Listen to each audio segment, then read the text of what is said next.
네, 성경에 보면 가장 특별한 일주일에 관한 이야기들이 나와요. 그게 이제 하나님이 세상을 처음 창조하실 때 일주일이거든요. 빛이 있으라 하시니 빛이 있었고, 로부터 시작해서 하나님께서 사람을 만드시고 안식하신 날까지 아주 특별한 일주일이죠. 아마 그 다음 일주일은 마태복음 1장에 나오는 일주일일 거예요. 그러니까 예수님께서 이 땅에 태어나신 거죠. 물론 뭐 예수님이 태어나신 그 일주일에 관한 이야기는 성경에 나오진 않아요. 하지만 우리에게 힌트를 주는 거는 예수님이 태어나셨을 때 세상이 소란했다. 목사들이 찾아왔다. 동방에서 박사들이 예물을 들고 주님을 경배하러 왔다. 네. 아마 그 일주일은 이 세상에서 가장 특별한 일주일 중에 또 하루 그 일주일이었을 겁니다. 또 있어요. 예수님의 마지막 일주일. 정말 가장 특별한 일주일이죠. 예수님께서 인류의 죄를 대속하기 위해서 그 준비를 차근차근 해가시는 그 일주일이요. 이 땅이 처음 시작될 때 그 첫 일주일이 하나님께서 세상을 창조하시고 완전하게 만드신 그 일주일이었다면 예수님이 이 땅에 계셨을 때 그 마지막 일주일은 구속사역을 완성하는 가장 귀한 일주일이었다라고 할 수 있겠죠. 그래서 복음서 기자들은 이 예수님의 일주일에 대해서 많은 분량을 정말 할애합니다. 마태복음 보면은 5분의 2가 마지막 일주일에 관한 이야기예요. 마가복음 보면 그거 더 많아요. 5분의 3이 마지막 일주일에 관한 이야기입니다. 누가는 3분의 1을 할애하고 있어요. 오늘 말씀도 마찬가지죠. 예수님께서 오늘 이 일을 마치고 나면 내일부터는 그 마지막 일주일을 예수님이 사시는 거예요. 그들이 이 마지막 일주일을 통해서 전해주려고 하는 것이 뭐냐? 두 가지예요. 첫째는 예수님께서 성경에 약속하신 대로 오셨다는 거예요. 두 번째는 예수님의 성경대로 이 땅에 오셨고 또 우리 죄를 위해서 죽으셨고 예수님이 성경대로 3일 만에 부활하셨다는 거예요. 그 두 가지 사실을 이 마지막 일주일 우리에게 증거해 줍니다. 오늘 말씀은 예수님이 예루살렘에 오르기 전에 하루 전에 일어난 일입니다. 마리아가 자신에게 있는 가장 귀한 옥합을 깨뜨려서 예수님 머리에 향료를 붓는 사건이 오늘 말씀입니다. 병영 본문 한번 볼게요. 마가복음 14장 3절 보면 예수께서 배단위 나병 환자 시몬의 집에서 식사하실 때에 한 여자가 매우 값진 향유, 곧 순전한 나득 한 옥합을 가지고 와서 그 옥합을 깨뜨려 예수의 머리에 부으니. 요한복음 보니까 예수님 발에 부었다고 하기도 하고 마가복음 보니까 예수님의 머리에 부었다. 머리에 부었을 거예요. 네, 향유를 탁 깨뜨려서 옥합을 깨뜨려서 머리에 쫙 부으니까 이 기름이 예수님의 머리를 타고 예수님의 옷깃을 흘러 예수님의 다리를 지나 예수님의 발밑으로 흘렀겠죠. 그 여인이 예수님의 앞에 앉아가지고 울면서 자신의 머리털로 예수님의 발을 닦는 장면이에요. 마가복음 14장은 오늘 말씀과 병행 본문인데요.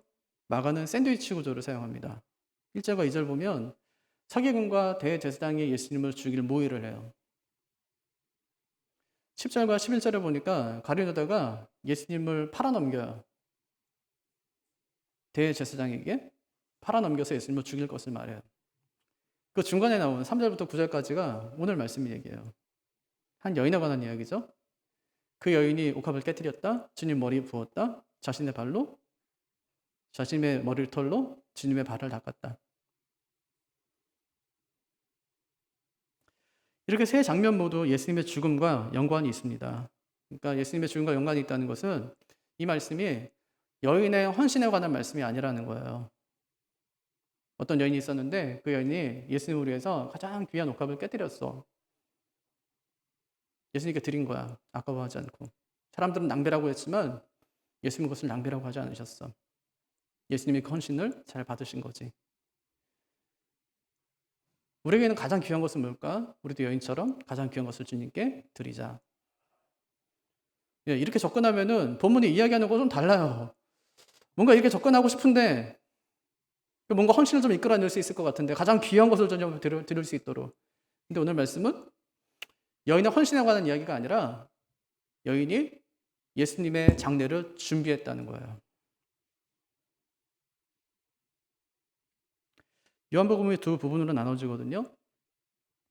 1장부터 12장까지는 예수님이 누구신지, 13장부터 21장까지는 예수님께서 어떤 사역을 감당하셨는지, 어떤 사역일까요? 구원 사역. 그분이 오셔서 구원 사역을 완전히 감당하셨다는 얘기를 하는 거예요. 그럼 오늘 읽은 말씀은 자신이 누군지를 알려주는 내용의 결말과도 같네요. 12장 마지막 부분이니까요. 예수님이 누구라는 겁니까? 하나님의 아들, 인류를 구원할 메시아시다. 이걸 가르칩니다. 이걸 알려주기 위해서 앞에서 수많은 기적들 중에 선별하고 엄선해서 골라서 7개의 표적을 말하는 거예요. 가나 혼인 잔치의 비유. 내가 잔치의 주인이다. 주님께서 그렇게 말씀하시죠. 우병이어 기적을 통해서 내가 너희를 먹이는 너희의 아버지다. 병든 자를 고치시고 죽은 자를 살리세요. 그것을 통해서 내가 누구인지를 주님이 선명하게 드러내신 겁니다. 그런데 결과가 뭐죠? 한번 12장 37절 한번 보십시오. 37절. 이렇게 많은 표적을 그들 앞에서 행하셨으나 그를 믿지 아니하니. 이게 결론이에요. 예수님께서 1장부터 12장까지 계속 자기 정체를 계속 말씀하셨어요. 내가 누군지 알아? 나는 메시아야. 내가 누군지 알아? 하나님의 아들이야. 수많은 표적들을 통해서 그것을 증거하셨음에도 불구하고 결론이 뭐냐? 이렇게 많은 표적을 그들 앞에서 행하셨으나 그를 믿지 않더라는 거예요. 믿지 않았다는 거예요. 왜 그랬을까요? 예수님은 자신들이 기대한 메시아가 아니었어요. 자신들이 힘센 메시아를 기다리고 있었는데 예수님 오신 거 보니까 힘센 메시아가 아닙니다. 연약한 메시아예요. 아주 초라한 메시아예요. 엄청난 기적들을 행하셨지만 그가 그런데 높아지려 하지 않아요. 저항하지 않는 거예요. 자신들이 기대하는 것은 자신을 해방시켜줄 메시아였었는데 예수님은 전혀 그럴 마음이 없어요. 오병이어 기적을 행하셨을 때 많은 백성이 쫓아다니면서 우리의 왕이 되어달라고 예수님께 요청했어요. 주님께서 한마디로 거절하십니다. 난 너희의 왕이 되려고 이 땅에 온 것이 아니라는 거예요. 능력은 있는데 해주질 않아요. 더 실망하는 거죠. 차라리 능력이 없으면 기대도 안 하겠는데 분명히 능력이 있는데 해주질 않아요. 왕이 되면 얼마든지 우리 이끌어갈 수 있고 로마의 압제로부터 우리를 해방시켜줄 수 있을 것 같은데 그걸 하질 않는 거예요. 결론 내렸어요. 그는 메시아가 아니다. 자신들이 기대한 메시아가 아니었다는 말입니다. 그래서 아무도 주님의 죽음을 예비하지 않습니다. 아무도 예수님의 죽음을 예비하지 않을 때 한 여인이 등장해 예수님의 죽음을 예비했다는 것이 오늘 말씀의 핵심입니다. 마리아가 향유 옥합을 들고 주님께 나와요. 옥합을 깨뜨립니다. 주님 머리에 부어요. 머리에서 흘러내린 기름이 옷깃을 지나 발 아래까지 내려오는 거예요. 마리아가 예수님 발 앞에 엎드려서 울면서 자신의 머리털로 예수님의 발을 닦았어요. 그러자 주님께서 그녀에게 이렇게 말씀하세요. 그녀가 나의 장례할 날을 위해 간직해 둔 것을 썼다. 그럴까요? 그녀가 예수님의 장례를 준비하기 위해서 간직해 둔 것을 지금 사용한 것일까요? 향유는 그 이유와 그 목적 때문에 그 여인이 준비해 두었던 것일까요? 아니요. 오늘 말씀 보니까요, 엄청 비싸요. 여기 모인 사람들이 전부 완전 미쳤구만 이라고 할 정도로 비싸요. 노동자 1년 연봉이면 수천만 원 되지 않겠어요? 그것을 그 여인이 예수님의 장례를 준비하면서 마련해 두었다고요? 그거는 이제 말이 안 되죠. 그 여인이 뭐 부자도 아니고 그걸 예비하고 준비하려면 적어도 수년 내지 10수년 정도는 예비하고 준비해야지 겨우 얻을 수 있고 겨우 마련할 수 있는 그것인데 중요한 것은 뭐냐면 그녀가 자신의 결혼을 위해서 준비했던 그것을 주님이 필요로 하실 때 그것을 그녀가 드렸다는 거예요. 그건 결혼 지참금이거든요. 신랑 집에 보낸 예단과도 같은 겁니다. 그녀가 처음 준비할 때는 예수님의 죽음을 예비하기 위해서 준비했던 것은 아니었어요. 그런데 어느 날 예수님께서 죽으신다는 사실을 자기가 깊이 알게 되고 그래서 알게 되는 순간 그것을 드려서 주님의 죽음을 예비하게 된 것이라는 말이죠. 그렇게 자신의 결혼 지참금, 자신의 예단을 주님께 붓습니다. 저는 이 말씀을 묵상하면서 이런 생각이 들었어요. 이것이 혹시 당신이 나의 신랑입니다 하는 고백은 아닐까? 그녀가 예수님께 그 향료를 부어드리면서 이거 원래 내 신랑에게 주는 건데 주님께 부어드리면서 주님 당신이 나의 신랑입니다 하는 그런 믿음의 고백은 아닐까. 그녀가 향료를 부으면서 웁니다. 왜냐하면 자기 신랑이 지금 죽으러 가니까.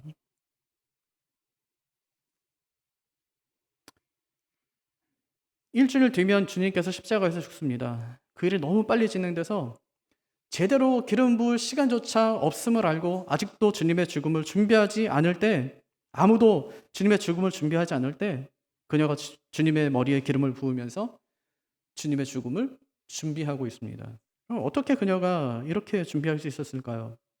아무도 생각하지 못한 예수님의 장례를 그녀는 어떻게 알고 준비한 것일까요? 그 첫 번째가 그녀가 주님이 하신 말씀을 기억하고 있었던 것입니다. 주님은요, 이 땅에 계시는 동안 자신의 죽음을 알리려고 참 무던히도 애를 쓰셨어요. 예루살렘에 올라가기 전에 제자들에게 이렇게 말씀하셨습니다. 마가복음 10장 33절과 34절 보면 보라 우리가 예루살렘에 올라가노니 인자가 대제사장들과 서기관들에게 넘겨지매 그들이 죽이기로 결의하고 이방인들에게 넘겨주겠고 그들은 능욕하며 침뱉으며 채찍질하고 죽일 것이나 그는 3일 만에 살아나리라 하시니라. 이게 1단계예요.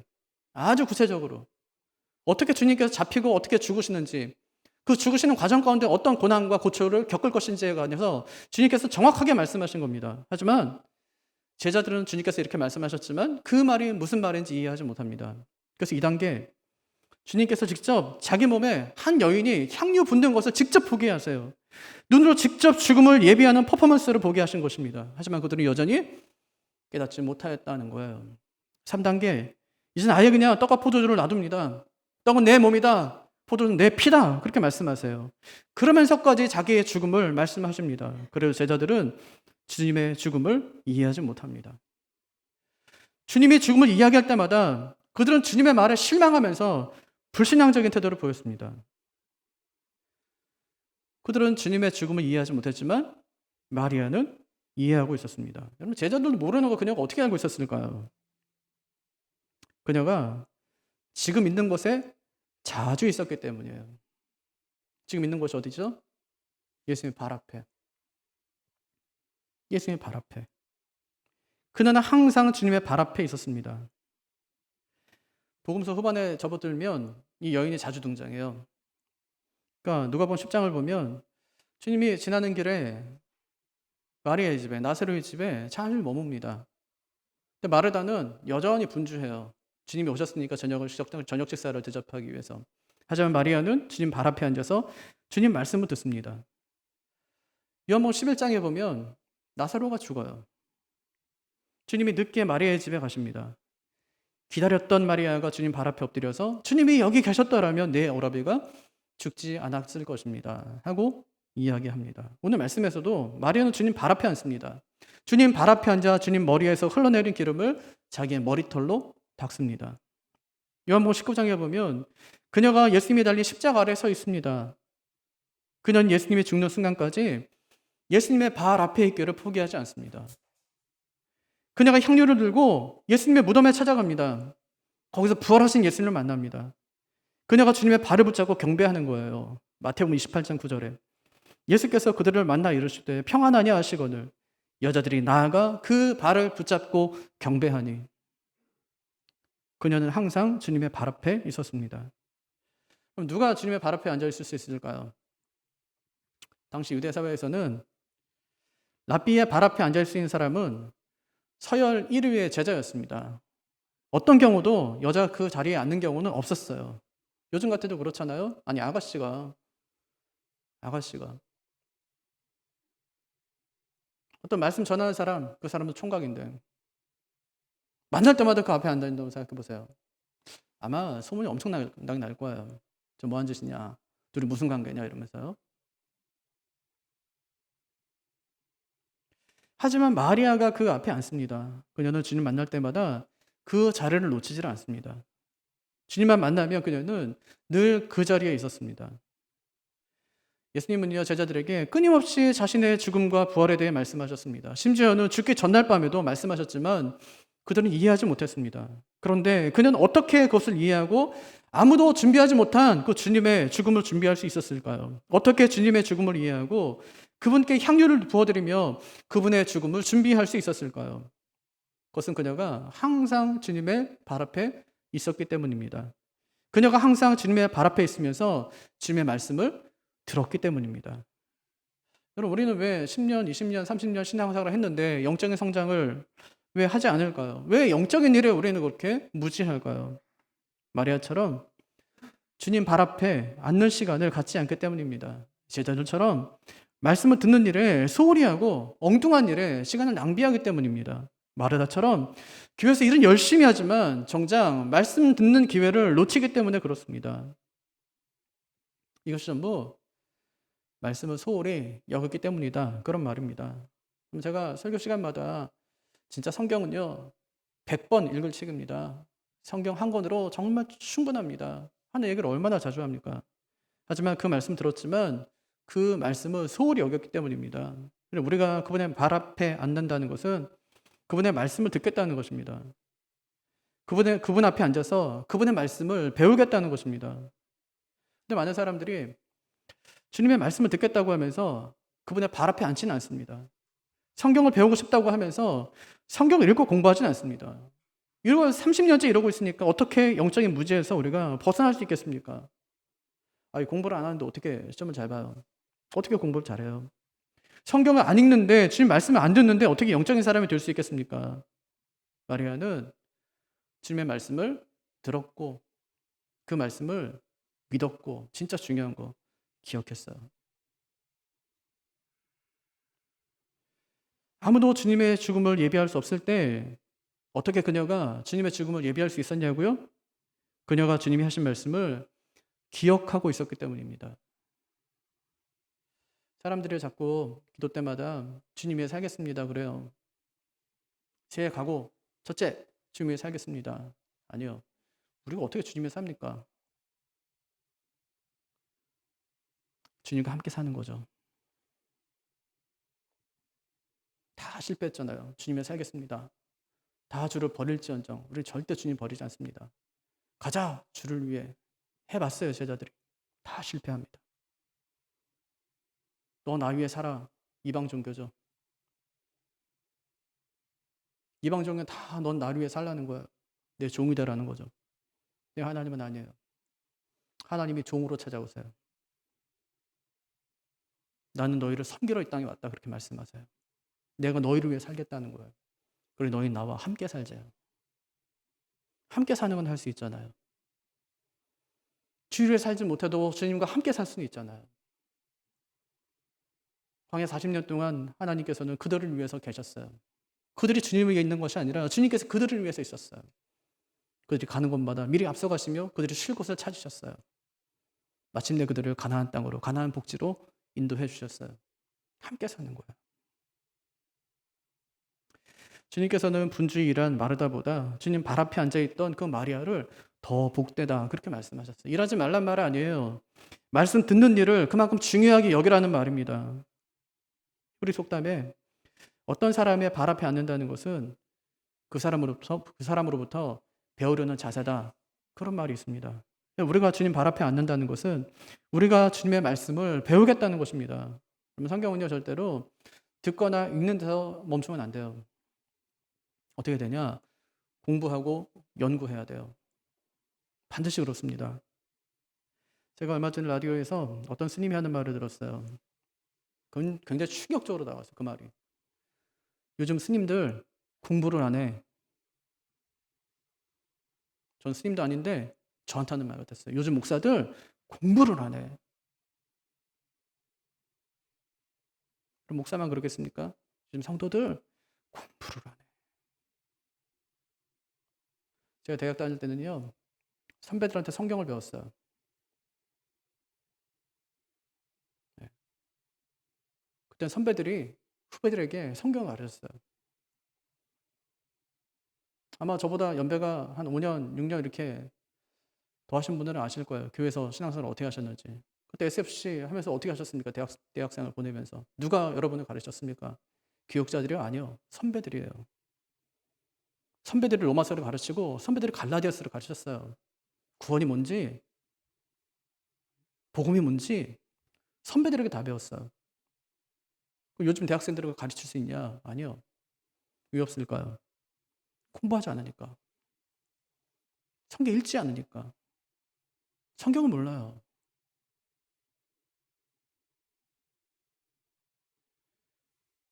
학습 능력이 확 떨어진 거죠. 그때부터 똑똑하신지 모르겠어요. 외국어도 잘하고 더 머리도 잘 돌아가고 할지 모르겠어요. 하지만 신앙적으로 본다면 그때 선배들은 정말 아이들에게 말씀 전하기 위해서 가르치기 위해서 열심히 애썼던 것을 우리가 기억합니다. 성경은요 정말 100번 읽을 책이고 평생 공부할 책입니다. 요한 예술가가요 자신이 가르쳐서 나는 한 책의 사람이다 그렇게 얘기했습니다. 한 책의 사람. 그는 어디를 가든지 세상에서 성경이 가장 중요한 책임을 늘 강조하며 다녔습니다. 유진 피터슨이 이 책을 먹으라는 책에서 한 책의 사람이 되려면 이 책을 먹어야 하고 이 책을 먹을 때 한 책의 사람이 된다 그렇게 얘기했어요. 이 책을 먹으라는 거예요. 여러분 요즘에 성경 어느 부분을 읽고 계십니까? 읽고 있는 부분이 있어야 합니다. 내가 읽다가 책갈피를 해둔 흔적이 있어야 돼요. 언제든 다시 그 책갈피를 열어서 다음 부분을 읽어야 되는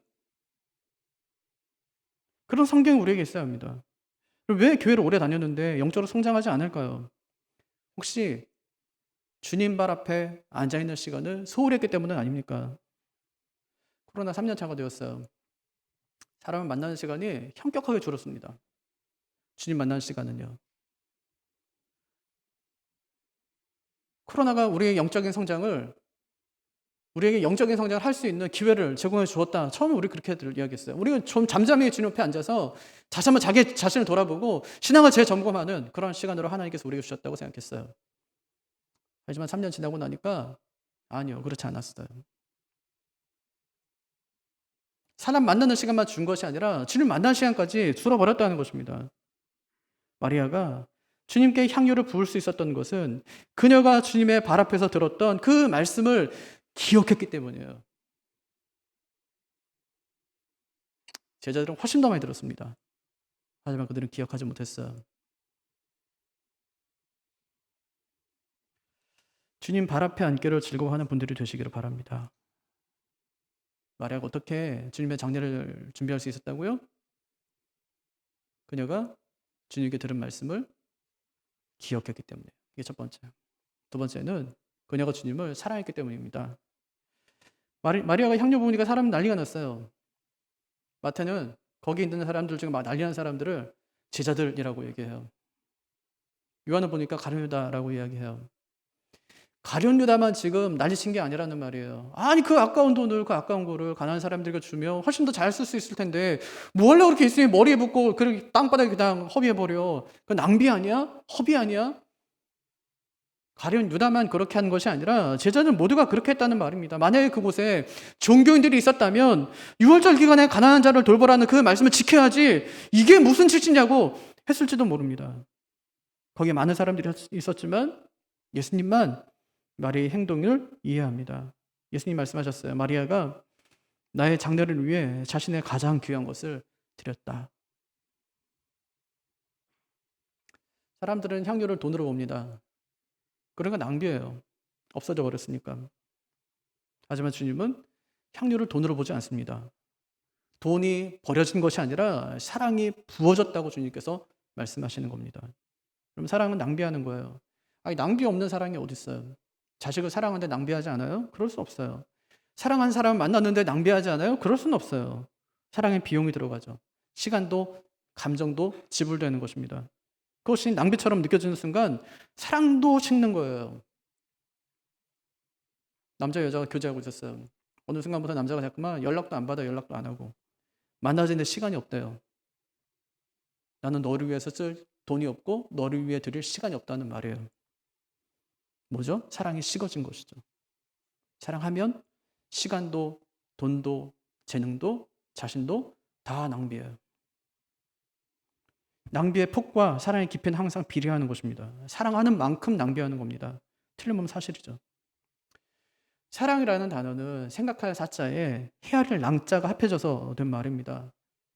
생각으로 헤아린다 그런 뜻이에요. 사랑은요 단순히 그냥 보고 느끼고 좋아하고 이런 감정이 아니에요. 그런 감정보다는 오늘 점심은 잘 챙겨 먹었을까? 비가 오는데 우산은 잘 챙겨갔을까? 오늘 목소리가 별로 좋지 않던데 혹시 무슨 걱정이 있는 건 아닐까? 이렇게 상대를 생각하고 헤아리는 것이 사랑입니다. 마리아가 예수님께 향유를 부어요. 그것은 오빠를 살려준 데 대한 고마움이나 감사의 표시가 아니었습니다. 주님이 곧 죽는다는 거예요. 자기 오빠를 살려준 그 주님이 죽는다는 겁니다. 그럼 마리아가 할 수 있는 일이 뭘까요? 주님의 죽음 앞에서 그녀가 정말 할 수 있는 일은 무엇일까요? 주님의 죽음을 예비하는 것입니다. 이 일이 너무 갑작스럽게 일어나서 예수님 몸에 향유를 부을 시간조차 없음을 그녀가 예견이라도 하듯이 그녀가 주님의 죽음 앞에 향유를 부으며 그의 죽음을 예비하고 있는 것입니다. 그렇다면 이것이 사랑이죠. 주님의 말씀을 기억하고 비 오는 날 사랑하는 사람에게 우산을 가져다 주듯이 아픈 사람에게 약을 갖다 주듯이 주님의 죽음 앞에 향유를 부으며 그의 죽음을 예비한 것은 낭비가 아니라 그것이 사랑입니다. 코로나가 3년째 계속되고 있습니다. 예배 출석이요? 절반으로 줄었어요. 사람은 줄었는데 헌금은 줄질 않아요. 희한하죠? 사람이 줄면 헌금도 좀 줄여야 되는데 헌금은 그대로예요. 뭘 말할까요? 우리 성도들이 사랑의 낭비를 계속하고 있다는 거예요. 헌금은 작은 돈이 아닙니다. 아주 큰 돈이죠. 필요 없는 돈 아니에요. 필요한 돈이죠. 있으면 여유가 좀 있고 없으면 참 아쉬운 돈이에요. 있으면 참 유용하게 쓸 돈이고 또 그것을 모으면 목돈이 되는 그런 돈입니다. 어느 집도 마찬가지예요. 어느 집은 남아서 헌금하는 집이 하나도 없어요. 그런데 그 돈을 헌금합니다. 아무 생각 없이 헌금하는 사람이 있을까요? 아니요. 한 사람도 없어요. 11조를 계산합니다. 감사 헌금을 계산해요. 교회가 선교를 한다, 리모델링을 한다, 교회가 건축을 한다, 이전을 한다고 하면 우리가 지금 가진 돈이 요만큼이고 우리 수입이 요 정도인데 우리는 얼마를 해야 될까 하고 깊이 생각합니다. 깊이 생각하는 거예요. 때로는 망설여질 때도 있어요. 망설여지는 자신의 모습을 보면서 부끄러워질 때도 있죠. 그렇게 헤아리는 것이 사랑이에요. 믿음 없음이 아니라 그것이 사랑입니다. 헤아릴 수 있는 것이 사랑인 거예요. 얼마를 드릴까? 어떤 것을 드릴까? 무엇을 드릴까? 생각하는 것이 사랑입니다. 사랑은 그렇게 생각하고 헤아립니다. 하나님 마음을 생각하고 교회의 형편을 헤아리는 것이죠. 그래서 헌금은 낭비가 아니라 사랑입니다. 마리아는 향유 중에 일부를 드리지 않아요. 전부를 드립니다. 하지만 포인트는 전부에 있는 것이 아니에요. 준비에 있어요. 준비된 향유. 준비된 기름이에요. 준비된 향유는 자신의 결혼식이 아니라 주님의 장례를 준비하는 일에 쓰입니다. 주님께서는 그것을 사랑이다. 그렇게 말씀하셨어요. 생각하고 헤아리고 그렇게 해서 조금씩 모아두었던 그 향유를 주님께 드릴 때 주님께서는 그것을 사랑이다 하고 말씀하세요. 여러분 사랑은 생각하는 것입니다. 상대의 형편을 생각하고 상대의 필요를 채워주는 것입니다. 마리아는 그렇게 주님을 사랑했어요. 주님을 사랑했기에 주님의 필요를 생각했고 그 결과 아무도 준비하지 못한 주님의 장례를 그녀는 준비할 수 있었습니다. 마리아가 예수님의 머리에 향유를 붓습니다.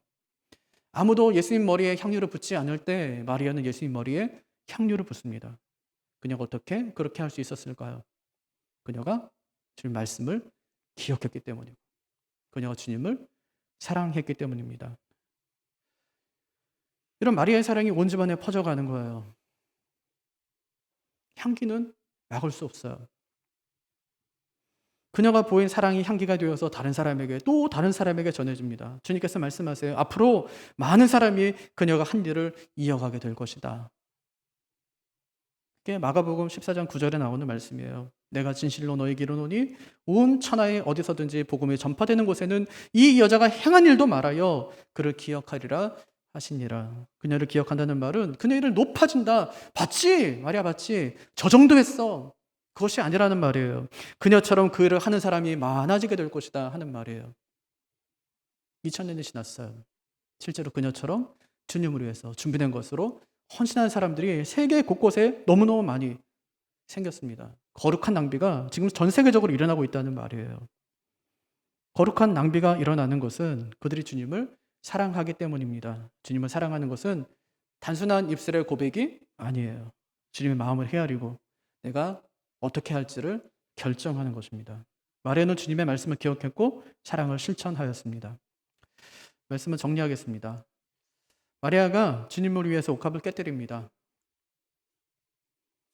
그러자 주님께서 그녀를 위해 자신의 물과 자신의 피를 다 쏟아 부어주십니다. 마리아는 옥합을 깨뜨리지만 주님께서는 자신의 생명을 깨뜨려 주십니다. 바울은요, 로마서 11장 35절에서 누가 주께 먼저 드려서 갚으심을 받겠느냐 그렇게 말씀했어요. 누가 주께 먼저 드려서 갚으심을 받겠느냐. 무슨 얘기냐면 내가 주님께 뭘 드렸냐는 거예요. 내가 뭘 드려서 주님의 보답을 바라냐는 거예요. 내가 한 것이 아무것도 없다는 말이에요. 뭘 했냐는 거예요. 도대체 뭘 드렸기에 주님께서 무슨 뭘 나한테 뭘 갚겠다고 그것을 갖다 바라고 있냐는 거예요.